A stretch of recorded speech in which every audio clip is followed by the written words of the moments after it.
venceremos. Cristo muy pronto vendrá.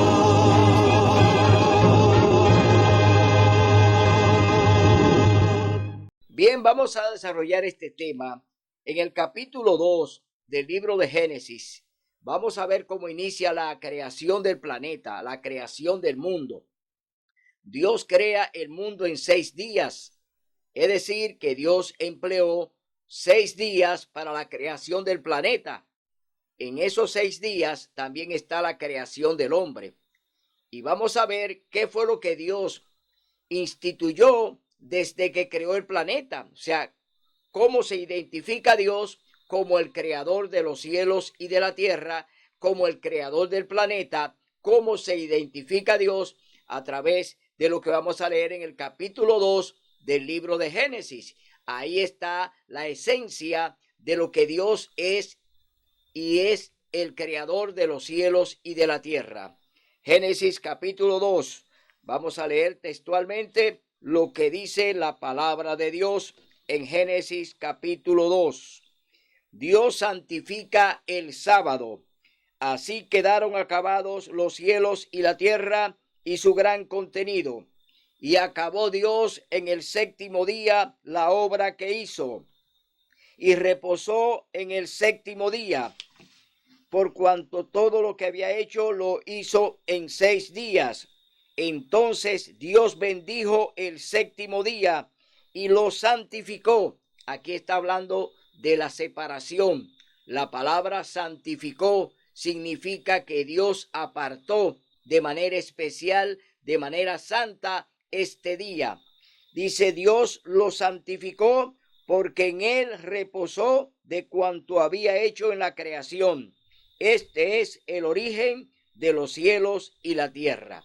Aquí está hablando de que Dios creó todo el planeta en 6 días y que apartó un día de manera especial. Vemos entonces que el sábado es un día que Dios lo crea aparte de los 6 que hizo para la creación del planeta y del hombre. Es decir, que Dios apartó su día de culto, que es el 7º día, que es el santo sábado. Dios lo aparta para el hombre, para que en él ese día estén en comunión con Dios. Es decir, el hombre tiene un día designado, un día apartado, un día santificado, un día santo para estar con Dios, que es santo. Y ese día es el sábado. El sábado es un día santo y no para los judíos, como hoy quieren decir que Dios hizo este día única y exclusivamente para los judíos. No, Adán y Eva, que fueron creados en el 6º día, pues no eran judíos, es decir, no existía la raza judía. Ellos fueron los primeros humanos que Dios creó en el planeta. Entonces vemos que no hay exclusividad con el sábado para los judíos. Dios no es exclusivo de los judíos.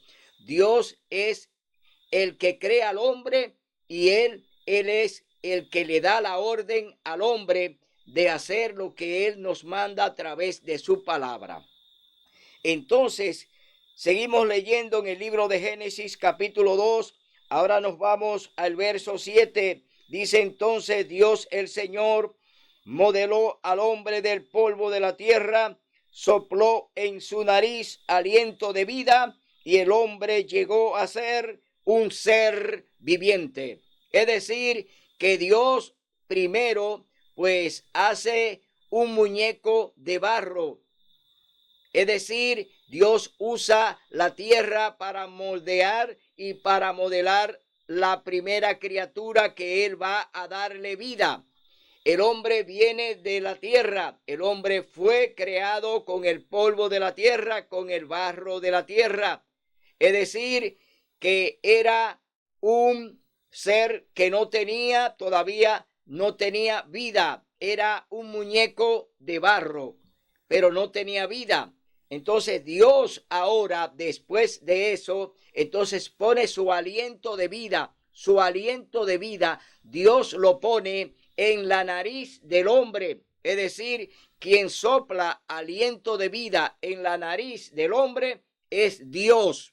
El hombre no trae una vida propia. El hombre no tiene una vida propia. La vida del hombre depende de Dios, no de él. No depende del hombre, depende de Dios. Es decir, Dios nos modela del polvo de la tierra y después no presta, oiga bien, nos presta el aliento de vida. Es decir, he prestado, no tenemos una vida inmortal. La vida le pertenece a Dios. Es decir, que para ser inmortal tenemos entonces que recibir de Dios y ganárnosla la inmortalidad, porque la inmortalidad se va a adquirir de acuerdo a cómo tú andes, a cómo tú te conduzca y a cómo tú obedezca lo que Dios te está mandando a través de su palabra. Entonces tenemos que estar claro de que el hombre no es inmortal, el hombre es un ser mortal, creado por Dios. El aliento de vida es de Dios, es decir, no nos pertenecemos, pertenecemos de manera exclusiva a Dios. Por eso hoy muchas personas creen y dicen que cuando una persona muere, de acuerdo a lo que ellos juzguen, porque el hombre hoy está juzgando, de acuerdo a lo que el hombre juzgue, cree que cuando el hombre hizo buenas obras, cuando el hombre, entre comillas, hace lo correcto delante de Dios, entonces se está ganando el cielo. Si esa persona lo califica como que era una persona buena, una persona que hizo buenas obras, una persona que anduvo bien, entonces la misma gente lo envía al cielo. A otros lo envían ¿a dónde? Al infierno. Es decir, que el hombre hoy se constituye en juez, pero el único juez justo y el que nos juzgará de manera justa es Dios, no el hombre, no lo que el hombre te dice, no lo que el hombre piense o haga, es lo que Dios te manda, es lo que Dios te enseña. Y la Biblia nos enseña que el hombre cuando muere, pues vuelve otra vez al polvo, vuelve otra vez a la tierra, vuelve otra vez al lugar de donde vino. No va para ningún lugar. Ese hombre, esa mujer, cuando muere, cuando fallece, pues va a un sepulcro. No va de ninguna manera al cielo.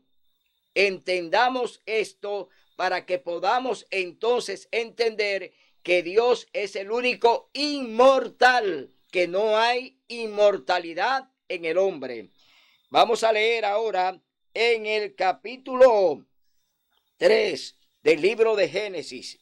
Vamos a ver lo que el Señor hace, pero lo vamos a leer primero en el capítulo 2, donde dice en el verso 15, tomó Dios al hombre y lo puso en el jardín del Edén para que cultivara y guardara. Y Dios el Señor mandó al hombre, puedes comer de todo árbol, pero del árbol del conocimiento del bien y del mal no comerás. El día que comas de él, de cierto morirás. Aquí hay un mandato negativo y hay un mandato positivo. Dios, de todo lo que creó en el planeta, le está diciendo a la pareja, a su primera pareja, Adán y Eva, que pueden comer de todos los frutos y de todas las cosas que él creó para ellos. Entienda bien, todo lo que Dios creó en el planeta lo hizo para el hombre. Y todo lo que puso en el planeta se lo hizo al hombre porque lo preparó para que él pudiera vivir en este planeta. Dios prepara un planeta perfecto para que el hombre pueda vivir. Es decir, que todas las condiciones que el hombre iba a tener para poder vivir en el planeta, Dios la puso primero. Dios pone esas condiciones para que el hombre pueda vivir aquí en este planeta. Pero le dice al hombre que puede comer de todos los frutos que él hizo y de todas las cosas que él hizo, pero Dios pone una condición. Dios entonces pone una condición a la pareja. Ahora Dios va a probar a su pareja. ¿Y por qué la va a probar? Porque ya Dios había tenido un problema en el cielo con Lucifer. Es decir, la desobediencia de Lucifer en el cielo, que se trajo la tercera parte de los ángeles porque pecó en el cielo, porque se levantó contra Dios, porque quería ser Dios, porque quería el trono de Cristo. Lucifer, que se convierte en Satanás, el diablo, ahora está en el planeta. Justamente cuando Dios está creando a su primera pareja, ya Satanás estaba en el planeta porque había sido pues desterrado del cielo, había sido ya lanzado del cielo a la tierra y ya él estaba aquí con sus ángeles. Pero Dios está creando el planeta en un huerto. Dios está haciendo un ensayo.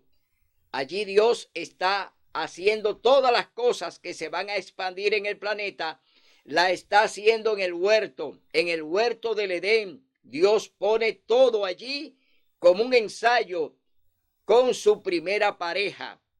Es decir, que Satanás no estaba dentro del huerto del Edén porque no podía entrar, porque ya estaba pues descalificado para estar delante de Dios. Él estaba antes delante de Dios como un querubín cubridor. Ese era el papel que Satanás o Lucifer desempeñaba en el cielo, ser el querubín cubridor que estaba delante de Dios. Pero al caer en pecado, al pecar en el cielo, al violar la ley de Dios, el 10º mandamiento, no codiciarás, Satanás ahora está en la tierra con sus ángeles caídos, entonces, pero están pues desterrados del cielo, aunque están en la tierra, no pueden entrar al huerto del Edén, donde Dios está creando el planeta, porque ahí fue su primer laboratorio. En el huerto del Edén estuvo el primer, oiga bien, el primer laboratorio de Dios fue ahí. Ahí fue donde Dios comenzó toda la creación que vemos hoy en el planeta. Entonces, ya Dios le está diciendo, coman de todos los árboles que hay aquí, que he creado para ustedes.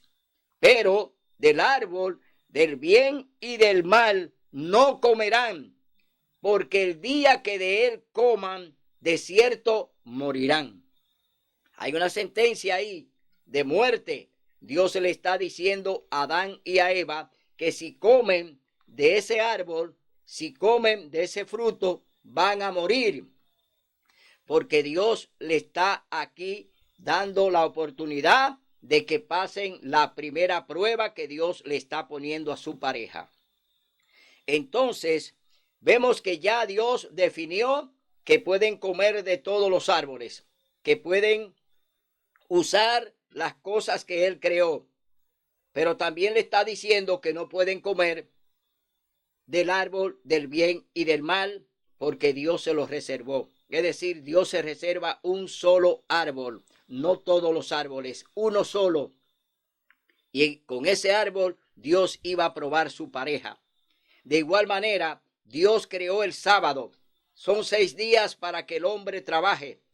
De domingo a viernes el hombre tiene permiso para hacer toda su obra, para hacer toda su labor. Del domingo hasta el viernes. Dios le da permiso al hombre para que haga su trabajo, para que lo pueda emplear en las cosas que él tiene que hacer. Pero Dios también se reserva el sábado como exclusivo de él. El sábado es santo y sagrado. El sábado es el sello de Dios. Por eso el sábado no podemos ponerlo dentro de los otros días de la semana, porque el sábado es santo y sagrado, apartado por Dios, para que en ese día estemos en comunión con Él. Es un día que Dios lo quiere dedicar y lo ha dedicado para el hombre, para que se detenga de toda su labor y que ese día esté en comunión con Él. Dios no le ha dado permiso al hombre para que se detenga el primer día de la semana, es decir, el domingo. Dios no le ha dado ese permiso al hombre. El hombre lo ha tomado. El hombre ha hecho del domingo el día que ellos quieren dedicárselo a Dios. Pero bíblicamente vemos que no hay ni un solo mandato, no hay un solo versículo que diga que Dios te ordena que tú tienes que descansar el domingo para dedicárselo a Dios. No hay nada, ni un solo versículo que hable de que Dios te da el domingo para que esté con Él en comunión. No, no lo hay. Y no hay manera de cómo demostrarlo. Si tú lo estás haciendo, anda en rebeldía y anda en desobediencia. Por eso hoy Dios te llama a que venga a buscar la verdad, a que venga a investigar la Biblia, que venga aquí a leer lo que dice la palabra de Dios y a estudiarla para que entienda que muchas cosas de las que hoy te llaman a que haga no están en la Biblia, no están siendo enseñadas como Dios quiere que se enseñe. Hoy el hombre está completamente desviado de lo que Dios ha dispuesto que debemos hablar, predicar y enseñar. Hoy hacen todo lo contrario, hoy hablan en nombre de Dios, hoy mienten en el nombre de Dios, pero Dios no acepta la mentira, porque el Señor es puro y santo. Así es que, hermano y hermana, hoy te llamamos a que vengas a reflexionar sobre el verdadero día de reposo, sobre el verdadero día que Dios ha designado para que tú y yo estemos en comunión con Él, para que estemos en armonía con Dios. El sábado es el día designado, es el día apartado, es el día santo y sagrado que Dios escogió desde el principio como creador para el hombre. Entonces, vamos a leer en el capítulo 3 del libro de Génesis. Vamos a ver cómo viene esta tragedia. ¿Por qué Adán y Eva entonces caen en la tragedia de desobedecer a Dios? Vamos a ver por qué ellos desobedecen a Dios. Aquí Dios lo está probando con el árbol. Vamos a ver qué sucede con Adán y Eva en el Edén, su primera criatura, su primera pareja. Vamos a ver qué sucede con ellos. La trágica desobediencia. Aquí lo dice claro, trágica desobediencia. La serpiente, el más astuto de todos los animales del campo que Dios el Señor había hecho, dijo a la mujer: así que Dios dijo que no comáis de ningún árbol del huerto. La mujer respondió a la serpiente: del fruto de los árboles del jardín podemos comer. Y está hablando la verdad. Del fruto de los árboles podemos comer. Oye bien, es decir, todos los frutos Dios había autorizado para que lo comieran. Pero oye bien lo que dice ahora. Pero del fruto del árbol que está en medio del jardín, dijo Dios, no comáis de él, ni lo toquéis, para que no muráis. Es decir, aquí está repitiendo Eva la sentencia de Dios que le dijo que si comían del árbol prohibido, iban entonces a morir. Eso quiere decir que Adán y Eva no fueron creados para morir, pero ya Dios había puesto una sentencia que si desobedecían, entonces iban a morir. Entonces vemos que ya Eva le está diciendo a la serpiente, que es el diablo, que es Satanás, que está detrás de ella, usándola como medium. Entonces le está diciendo que no, que ellos pueden comer del árbol, porque es una mentira que Dios le ha hablado a ellos. Pero él está torciendo la palabra, él está mintiendo. Pero Eva está cayendo ahora en el grave error de hablar con el diablo. Cuando tú hablas con el enemigo, tú estás expuesta a que él te engañe, porque él es un experto engañador. Es decir, Satanás siempre nos engaña porque esa es su especialidad. La especialidad del diablo es torcer, la especialidad del diablo es cambiar la verdad por la mentira. Es decir, Satanás es el gran adversario de Cristo. Entonces tenemos que tener mucho cuidado con lo que nos enseñan, con las cosas que nos están enseñando. Debemos venir aquí a la palabra de Dios, investigarla, leerla, y si no dicen un así dice Jehová, entonces es mentira. Y el único que miente es el diablo, porque es el padre de mentira. Entonces vemos aquí que ya el diablo está enredando a Eva, la está llevando a un terreno prohibido, la está llevando a un terreno que Dios le tiene prohibido que entre, y ella le está siguiendo los pasos al diablo, cosa que tú y yo hoy no debemos hacerlo. Pero el fruto del árbol que está en medio del jardín dijo, no comáis de él, ni lo toquéis para que no muráis. Entonces la serpiente replicó a la mujer, no es cierto, no moriréis. Oiga, el diablo le responde de inmediato, no, no es verdad, tú no vas a morir. Eso lo dice Dios, pero es mentira. Es decir, está hablando de que Dios es un mentiroso. Le está diciendo, entonces, aquí le está diciendo entonces que él es un mentiroso. Estamos viendo que le está hablando mentira y le quiere hablar una mentira de Eva. Le quiere hablar una mentira a Dios. Eva, él lo pone a que ella hable mentira y la está llevando a ese terreno. Entonces la serpiente replicó a la mujer, no es cierto, no moriréis, sino que Dios sabe que el día que comáis de él serán abiertos vuestros ojos y seréis como Dios, conocedores del bien y del mal. Es decir, el diablo le está diciendo, van a conocer el mal, van a conocer la mentira. No la conocían, van a conocer la mentira, porque él es el padre de mentira, Satanás. El diablo es el padre de mentira.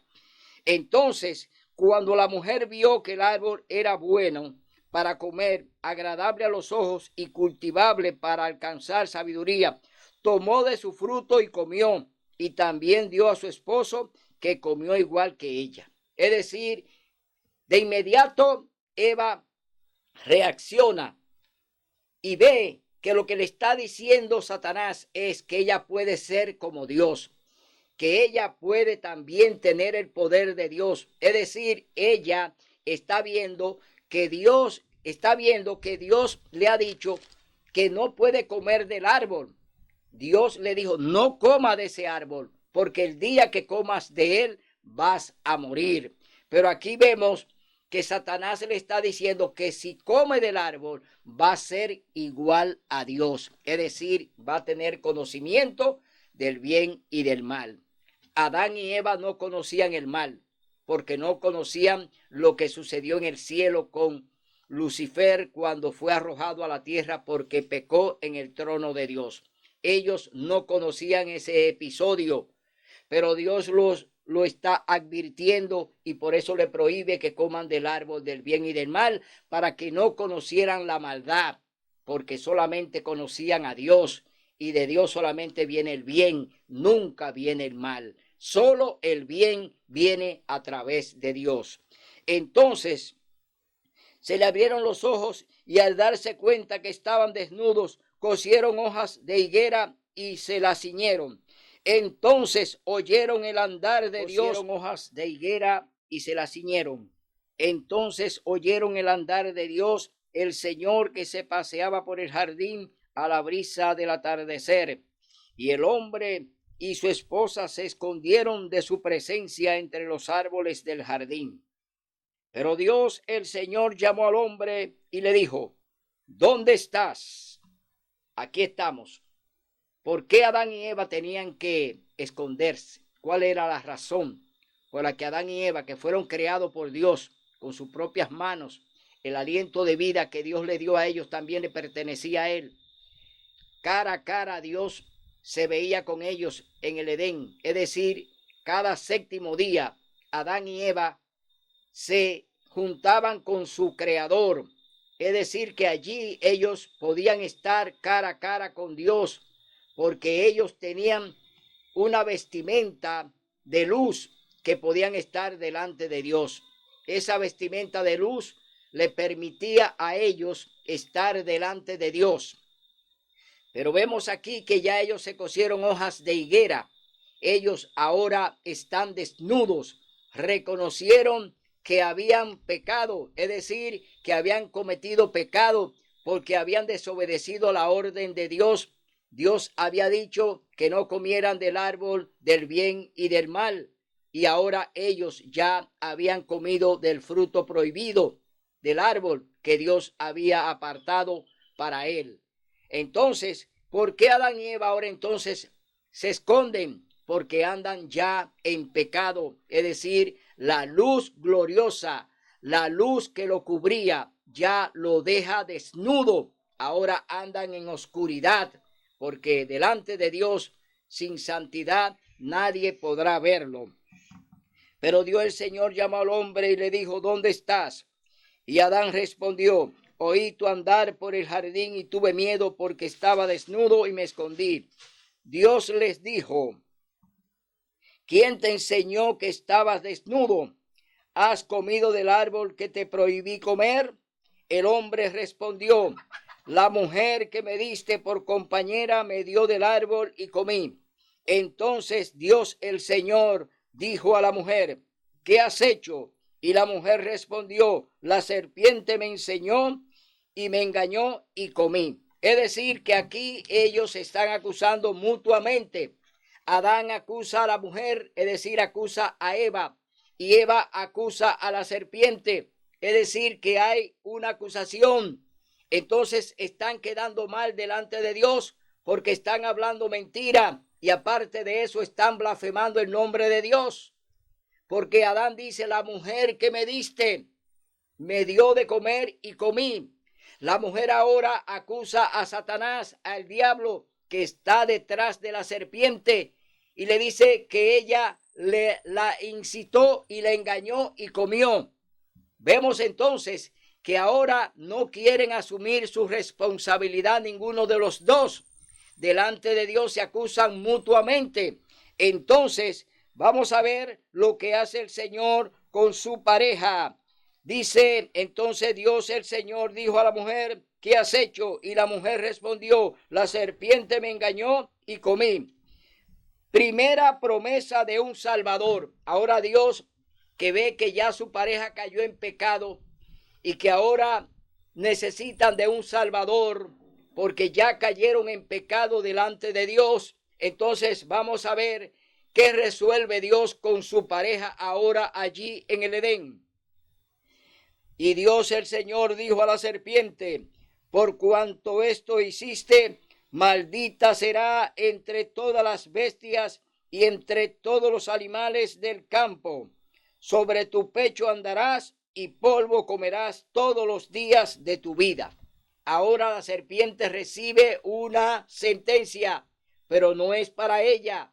Esta sentencia directamente es para Satanás, el diablo, que usando la serpiente como medium, pues hace que su primera pareja peque. Ahora él va a recibir esta sentencia de parte de Dios aquí en el verso 15. Génesis capítulo 3, verso 15. Aquí está la sentencia contra Satanás. Enemistad pondré entre ti y la mujer, es decir, entre la simiente de Cristo y la simiente de Satanás, porque ahora son dos iglesias. Ahora está la iglesia de Cristo y está la iglesia de Satanás, el diablo. Están separadas ahora. Entonces, oiga cuál es la sentencia de Dios. Entre tu descendencia y el descendiente de ella, tú le herirás el talón, pero él te aplastará la cabeza. Es decir, que aquí está, Cristo iba a venir a rescatar a su pueblo. Cristo viene a rescatar a su remanente. Es decir, la sentencia de Génesis 3:15 se cumple en la cruz del Calvario cuando Jesús entregó su aliento de vida, cuando dijo todo está consumado y entregó su espíritu al Señor. Es decir, que allí queda ya cumplida la sentencia contra Satanás. Allí él le hirió el talón, el calcañar, pero Jesús con su muerte en la cruz, que la venció después que resucitó, ya entonces le da entonces a Satanás allí, pues se origina ya el cumplimiento de esta profecía cuando él le aplastó la cabeza, cuando murió en la cruz y cuando resucitó. La victoria está asegurada. Ya Cristo venció a Satanás. Cristo allí en la cruz vence al maligno, lo vence después de haberle entonces él causado esas heridas y esas flagelaciones que le hicieron al maestro. Aquí ya en la cruz, Cristo vence a Satanás. Vámonos ahora al capítulo 5 del libro de Éxodo. Vamos a ver qué sucede con el pueblo de Dios.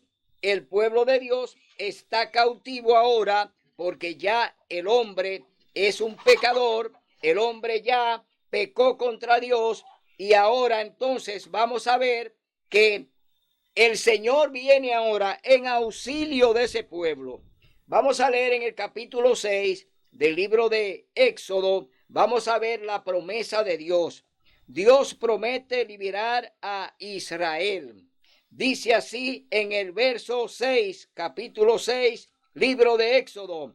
Por tanto, di a los israelitas, yo el Señor os sacaré de debajo de las piedras o de las pesadas cargas de Egipto, os libraré de su servidumbre y os redimiré con brazo extendido y con grandes juicios.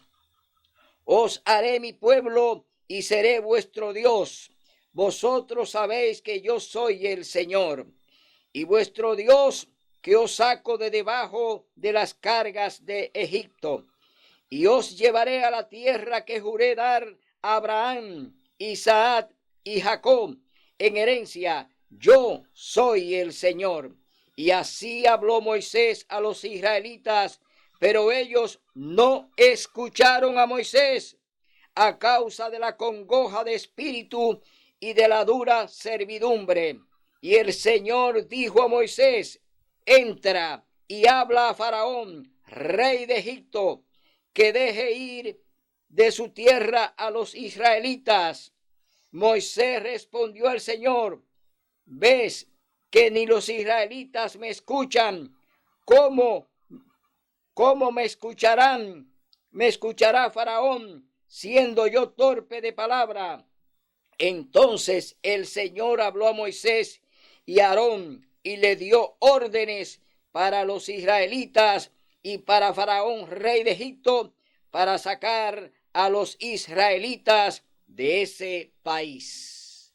Oiga bien, después de la tragedia de Adán y Eva allí en el Edén, que ellos desobedecieron y comieron del fruto prohibido, el pueblo de Dios ya queda cautivo en las manos de Satanás. Es decir, Adán y Eva fueron expulsados del Edén y de ahí en adelante cayeron en las manos de Satanás, que se adueñó del planeta. Es decir, Adán y Eva quedaron como siervos del diablo. Pero aunque Dios le perdonó, las consecuencias de su pecado continuaron con ellos. Es decir, Adán y Eva fueron perdonados en el Edén cuando Dios sacrificó allí al Cordero de Dios que quita el pecado del mundo. Cristo fue sacrificado en el Edén cuando Adán y Eva pecaron. Pero ahora vemos que ya el pueblo de Dios está cautivo allí en Egipto por 430 años. Es decir, que el cautiverio de los israelitas, de los hebreos allí en Egipto, fue por 430 años.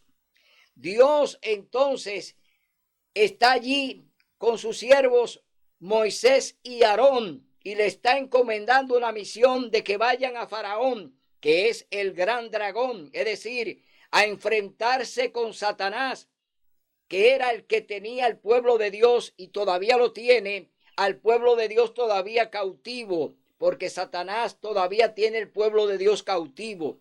Por eso Cristo viene pronto en gloria y majestad a liberar a su pueblo, a su remanente. Entonces vemos aquí que ya lo que está pasando con este episodio donde Dios asume una responsabilidad y le da una promesa de que lo va a sacar de Egipto, de que lo va a sacar con brazo extendido, Dios le está diciendo que ese pueblo que todavía es de dura cerviz, es decir, de dura servidumbre, todavía no quieren escuchar a Dios, aunque Dios tiene buenas intenciones de sacarlo y liberarlo. Pero vamos a leer en el capítulo 20 del libro de Éxodo, los versos del 18 al 20, a ver qué pasó con el pueblo de Dios. Dice en el verso 18, libro de Éxodo, donde ya el Señor en Éxodo 20, Dios proclamó su ley, Dios proclamó sus 10 mandamientos, ya Dios pone en las manos de Moisés la regla por la que se va a regir el pueblo de Dios. Ya Moisés tiene pues los 10 mandamientos escritos por el mismo dedo de Dios en 2 tablas de piedra. Vemos entonces que ya el Señor está poniendo una ley, que ya Dios está poniendo una regla para su pueblo. Entonces vamos a ver qué sucede ahora. El pueblo se atemoriza. Todo el pueblo vio y oyó los truenos, los relámpagos, el sonido de la bocina y el monte que humeaba, y temblando de miedo se mantuvieron lejos. Es decir, el pueblo escuchó primero cuando Dios pronunció sus 10 mandamientos audible. Es decir, como una bocina amplificada, Dios primero habla, Dios primero enseña sus leyes, sus mandamientos audible, es decir, el pueblo escuchó. Y allí habían de muchas naciones que se habían ido con ellos al desierto, que salieron de Egipto. Ellos todos escucharon, tanto los israelitas como de otras naciones, y los extranjeros escucharon la voz de Dios. Pero luego Moisés recibió esos 10 mandamientos escritos por el mismo Dios en 2 tablas de piedra. Entonces leemos en el verso 19, y dijeron a Moisés: habla tú con nosotros y nosotros oiremos. No hable Dios con nosotros para que no muramos. Oiga, aquí se está usando la palabra para que no muramos. Y allá en el Edén capítulo 2, Dios le había dicho a Adán y a Eva que si comían del árbol del fruto iban a morir. Ahora el pueblo, que es un conglomerado de naciones, le está diciendo a Moisés que hable él con ellos y no Dios, para que no mueran, para no morir. Es decir, que había un temor allí en el monte cuando Dios entonces habló y entregó su santa ley para que su pueblo se rigiera por ella y para que su pueblo la enseñara a las demás naciones. Porque el pueblo de Israel no es exclusivo para que la ley sea de ellos. La ley de Dios tiene que ser enseñada en el planeta a todo ser viviente. La ley de Dios es universal. La ley de Dios nos toca a todos. No importa que usted sea gentil o que usted sea judío. La ley de Dios es una ley perfecta, es una ley perpetua. No puede, pues, decir nosotros que fue derogada, que fue clavada, que fue abolida. No podemos hablar ni decir eso. La ley de Dios es su carácter. La ley de Dios es perpetua, eterna, como lo es Dios. Entonces, en el verso 20 dice: Moisés respondió al pueblo: no temáis, Dios vino para probaros y para que su temor esté en vuestra presencia, para que no pequéis. Oiga bien, para que no pequen. No es para que le tengamos miedo a Dios de una manera como si usted le tuviera miedo a un león, a un lobo. A Dios se le teme, pero el temor a Dios es reverenciar su ley, reverenciar su palabra, obedecerla. Ese es el temor que debemos tener hacia Dios. Reverencia, entender que a Dios tenemos que respetarlo, que tenemos que respetar su ley, sus mandamientos, que debemos cumplir con su santo sábado, 4º mandamiento de la ley de Dios. No es un temor como se le puede tener el temor a una persona, a un dictador o a alguien que te amenaza. No, a Dios le debemos amar. El temor a Dios es un temor, pero debemos manifestarlo en amor a Él. Es decir, el temor que debemos manifestar hacia Dios es amándolo y obedeciendo sus mandamientos. Como dice el Señor Jesús en San Juan 14:15, si me amáis, guardad mis mandamientos. Ese es el amor que Dios te está pidiendo, que le ame y que guarde su ley. No es un amor de temor, no es porque es un dictador, no es porque Dios me va a matar. No, Dios es amor. Pero debemos reverenciar ese amor obedeciendo su palabra. Debemos reverenciar ese amor obedeciendo su ley. No echándola por tierra ni llevándonos de lo que nos dicen los pastores que hoy nos engañan desde el púlpito.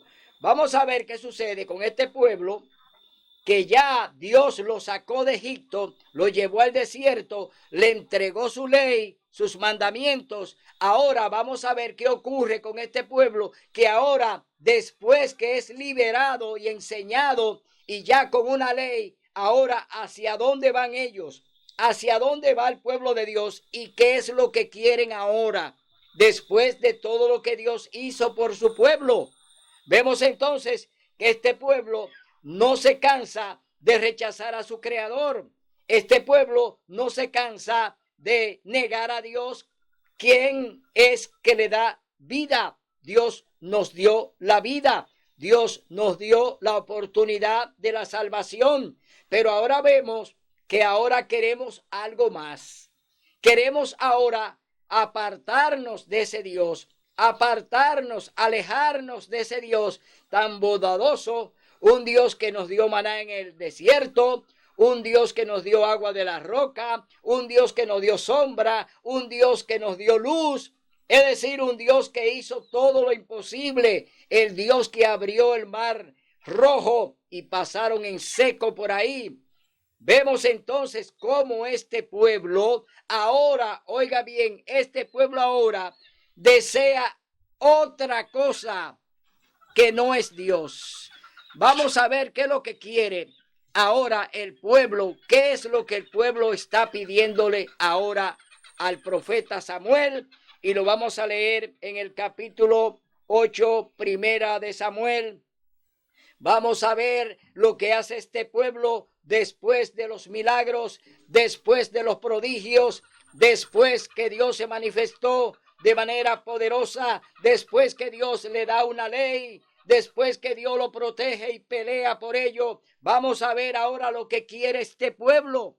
Un pueblo ingrato, un pueblo de dura cerviz, que hoy todavía sigue negándolo. Un pueblo que todavía sigue hablando que no quiere saber de Dios porque quiere andar en lo que a ellos les gusta, porque quieren andar en sus propios pensamientos y se hacen necios porque no quieren oír al verdadero Dios. Israel quiere tener un rey. Ahora, oiga bien, ahora quieren un hombre, ahora quieren un gobernante, ahora quieren que alguien humano como ellos lo gobierne. Es decir, echan a un lado a Dios, niegan a Dios, lo sacan de su vida para que un hombre finito, un hombre como ellos lo gobierne y lo someta. Oiga, hasta dónde llega, pues, la blasfemia, hasta dónde llega, oiga bien, cómo el pueblo de Dios se prostituye ahora buscando a un hombre para que le gobierne y no el creador de los cielos y la tierra. Leemos en el capítulo 8, libro de Samuel. El Israel quiere tener un rey. Cuando Samuel envejeció, puso a sus hijos por jueces sobre Israel. El nombre de su primogénito fue Joel y el segundo Abías, y fueron jueces en Berseba. Pero sus hijos no anduvieron en los caminos de su padre, sino que siguieron la avaricia y recibían soborno y pervertían el derecho. Oiga bien, los hijos de Samuel, oiga lo que practicaban. Oiga bien, es decir, que ya ese ejemplo que estaban dando los hijos de Samuel era para que el pueblo se negara a que un hombre lo gobernara. Oiga bien, para que un hombre lo gobernara, es decir, negarlo. Pero no, no. Dios permitió que viniera esa ceguera sobre el pueblo. Dios permitió que esa ceguera llegara a ellos. Es decir, ya habían propuesto en sus pensamientos que no fuera Dios quien lo gobernara, que no fuera Dios que le diera la bendición, sino que ya un rey le diera todo eso a ellos y que Dios ya no tenía más participación en nada de lo que ellos ya querían. Es decir, sacar a Dios definitivamente de su vida. Entonces desagradó a Samuel que le dijeran: danos rey que nos gobierne. Y Samuel oró al Señor. Pero el Señor dijo a Samuel: oye la voz del pueblo en todo lo que dicen, porque no te han desechado a ti, sino a mí, para que no reine sobre ellos. Aquí le está hablando claro al profeta Dios. No te han rechazado a ti porque eres mi profeta. No te han rechazado a ti porque eres mi guía. No, te han rechazado, me han rechazado a mí. Es decir, quieren que un hombre lo gobierne. Pero oye lo que dice el Señor: conforme a todas las obras que han hecho desde que los saqué de Egipto, que me han abandonado para servir a otros dioses, así también proceden contigo. Oye bien, oye pues su voz, pero adviérteles seriamente y explícales el derecho del rey que los gobernará. Oiga bien, los derechos del rey humano, del hombre, del monarca que lo va a gobernar, del tirano que lo va a gobernar, del hombre malo que lo va a gobernar, del hombre codicioso que lo va a gobernar, del hombre que no ama a Dios que lo va a gobernar, del hombre que quiere estar por encima de Dios lo va a gobernar. Y eso es lo que quiere el pueblo, que el hombre que dice estar por encima de Dios, ellos lo aceptan como su Dios y su rey. Por eso estamos viendo aquí que ya el Señor le está diciendo al profeta Samuel que no lo han rechazado a él, sino que han rechazado a Dios mismo. Es decir, el pueblo entonces decide apartarse de manera voluntaria de pecado de mano alzada. Ahora se levanta contra Dios de manera directa y le dice al profeta que le constituya un rey. Vamos a ver ahora en el capítulo 10 de Primera de Samuel. Vamos a ver lo que dice la palabra de Dios en el verso 24. Oiga lo que dice, lo que hizo Samuel. Ahora Samuel le va a constituir ese rey que ellos pidieron. Y Samuel dijo al pueblo: aquí veis al que eligió el Señor, que no hay otro como él en todo el pueblo. Entonces el pueblo clamó con alegría: ¡viva el rey! Y Samuel proclamó al pueblo el derecho del reino, y los escribió un libro que guardó ante el Señor. Es decir, negarán a Dios y ya lo negaron. Vámonos ahora al libro de Juan. Vámonos al libro de Juan, capítulo 19. Libro de Juan, capítulo 19. Vamos a ver qué pasa con el pueblo de Dios ahora.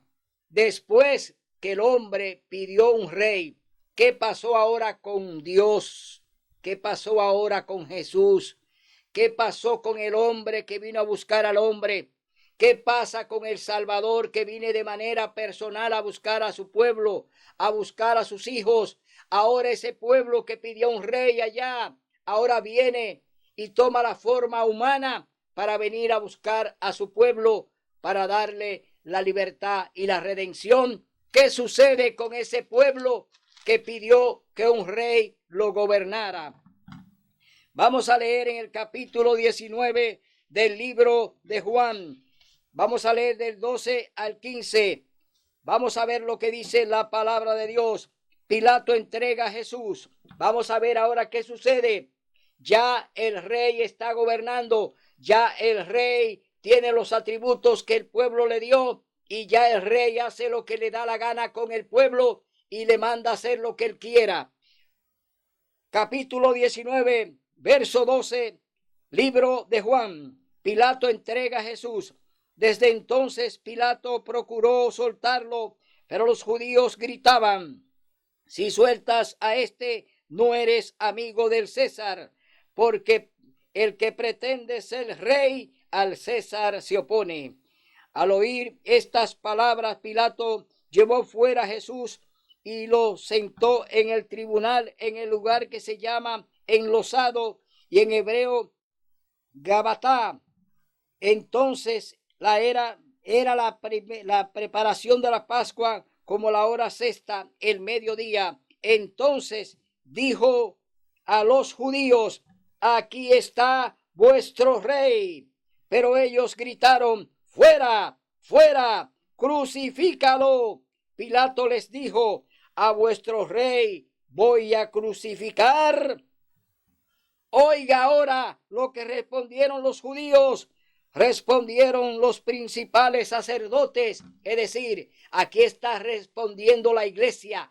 Aquí quien le responde a Pilato es la iglesia, que está representada a través del Sanedrín, es decir, todos los religiosos, todos los dirigentes están a una pidiendo esto.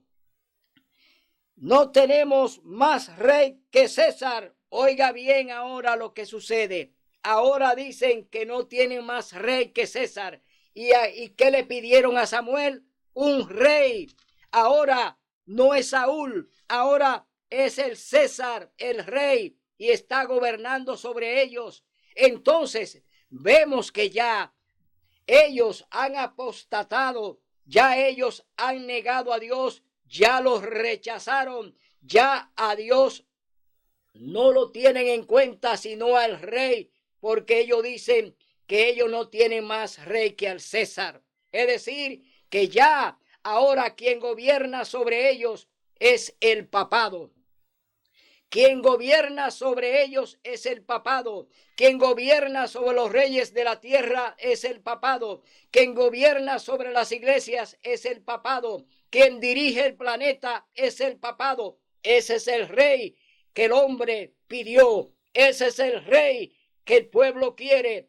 Entonces el mundo está en contra de Dios porque ya eligieron que un hombre lo gobernara. Ahora vamos a leer en el capítulo 27 del libro de Mateo.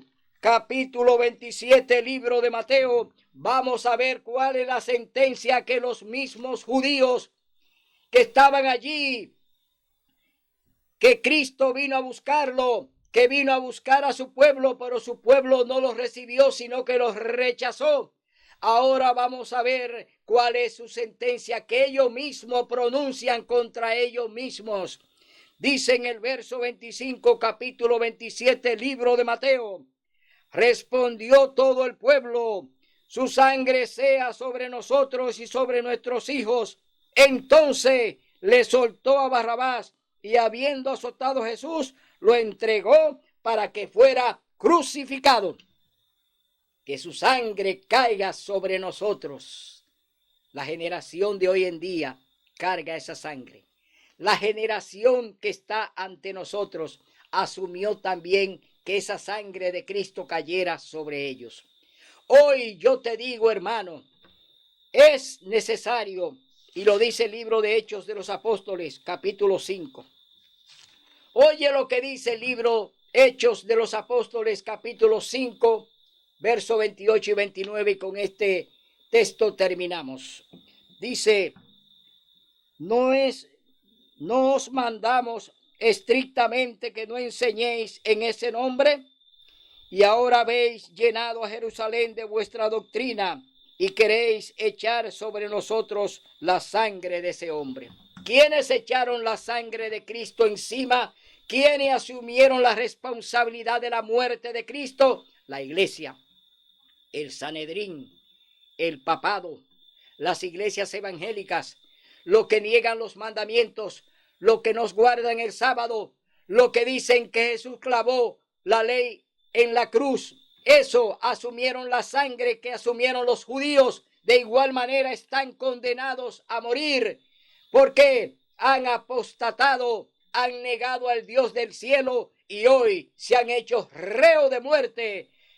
Oiga bien, reo de muerte, aceptando que un hombre lo gobierne. Pero oye lo que te dice Dios para que no te confundas y para que entienda que todavía para ti hay salvación y vida eterna. Que obedezca a Dios antes que a los hombres. Será hasta el próximo domingo donde estaremos en esta tribuna para hablar la verdad del cielo.